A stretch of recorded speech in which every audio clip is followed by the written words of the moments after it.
No, I did not buy a BMW. iQOO sent us this bag with the new iQOO 11 smartphones, and I've been looking forward to these new iQOO 11 phones because just listen to the specs. 8 Gen 2 UFS 4.0, LPDDR5X RAM, 144Hz LTPO AMOLED, 120-watt charging. Yeah, the iQOO 11 is packed, and I'll talk about all these new features, but this bag looks pretty cool, right? So let's unbox this. So you get the BMW M Sport theme bag that I already showed you, and inside the bag you have this iQOO 11 box which actually has two iQOO 11 phones. Let's unbox them.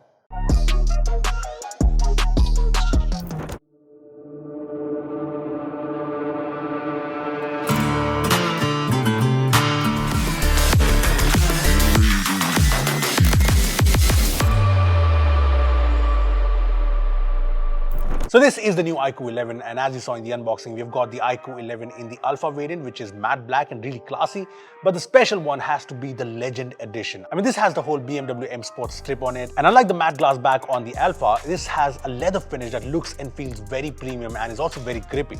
Besides the finish, there is a big camera module that has a metal and glass finish along with some camera specs and the V2 chip badging. Everything else about this design is really premium too. The frame is metal and there's no headphone jack or micro SD slot, and there's no IP rating or wireless charging, but this does have stereo speakers.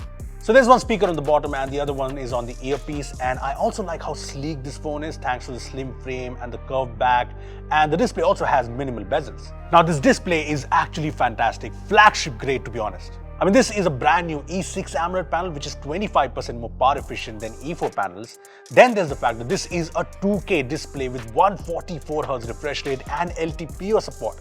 There's also 10-bit color support, 1800 nits of peak brightness. I mean, I can go on and on. I mean, these are flagship specs, but it's not just numbers. This display is actually gorgeous to look at. The colors are awesome, and HDR10 is supported in apps like Netflix, and supported shows and movies look incredible on the screen. It's also very sharp with the high resolution, and with 144Hz, everything just feels super smooth to use. Two key points to note. One, this display has Gorilla Glass Victus protection.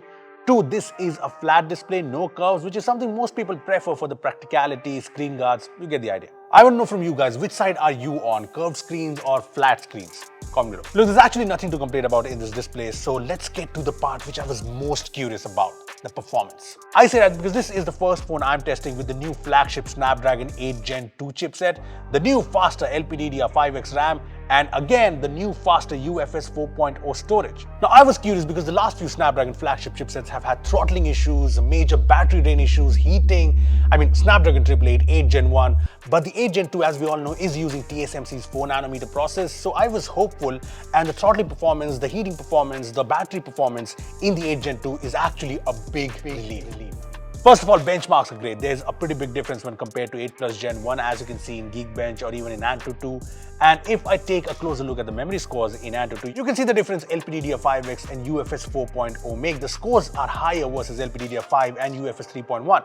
Now, I also ran AnTuTu's storage speed benchmark to get an even better idea on UFS 4.0, and just look at the difference in speed. Now, this should make a big impact in the phone's performance, but benchmarks apart, the throttling is always a big question. So we did all our 3P throttling tests, and this is the standard 50-minute test, and as you can see, there's no major throttling. We also checked the temperature, and it's very usual.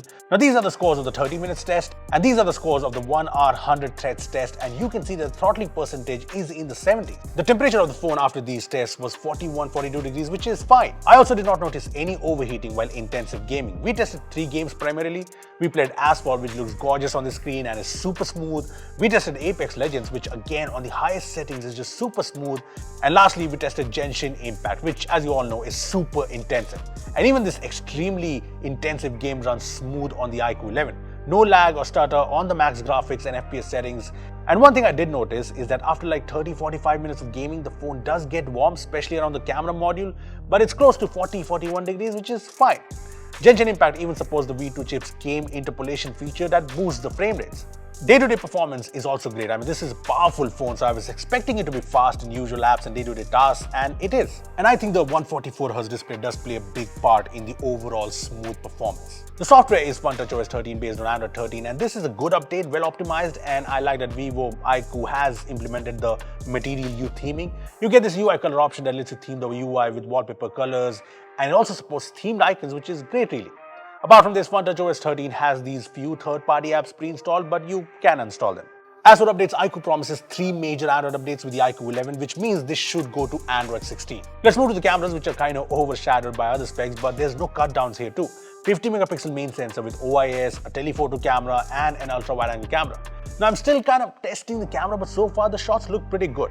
Be it in good light or be it in low light, even the ultra wide shots are good, and the portrait mode shots are good too, and the zoom shots look nice too. So the photos have been pretty good in my brief testing, but I also like all the camera features it packs thanks to the V2 chip. You can choose to have more natural tone photos with this option. The extreme night vision mode is great for super low light situations. There's even a super night video mode that works in 4K videos and makes a pretty good difference. The phone also has 8K video support, and 8K videos look very detailed, but I think you get the best balance of stability and quality in 4K with OIS also keeping things stable. Cameras apart, the battery is a 5000 mAh one, and with 8 Gen 2's efficiency improvements and the new E6 LTPO panel, it should be good. There's also super fast 120 watt flash charge, which charges the phone to 50% in around 9 minutes and 100% in around 25 minutes. On the connectivity front, the phone has Wi-Fi 7 support thanks to 8 Gen 2. It also has all the 5G bands you need in India, and there's also carrier aggregation. Also, a lot of people have doubts on the iQOO service centers because iQOO is a fairly new brand. But let me tell you, the iQOO uses Vivo service centers, and there are 650 plus service centers across India, along with services like free pickup and drop and more. Look, one thing is clear, the iQOO 11 is a proper flagship phone. I mean, this has some of the best specs you can get on an Android smartphone. Sure, some flagship features are missing, like say an IP rating or wireless charging, but this should launch below 60K, and I think this would make a lot of sense for people who want the latest cutting-edge specs. Hit like if you agree and comment below what you think about this new iQOO 11, and subscribe to our channel for more amazing tech videos. Thanks for watching. I'll see you in the next one. I'm not recommending any third-party apps. Instead, I'm talking about a hidden Gmail hack that will stop all spam.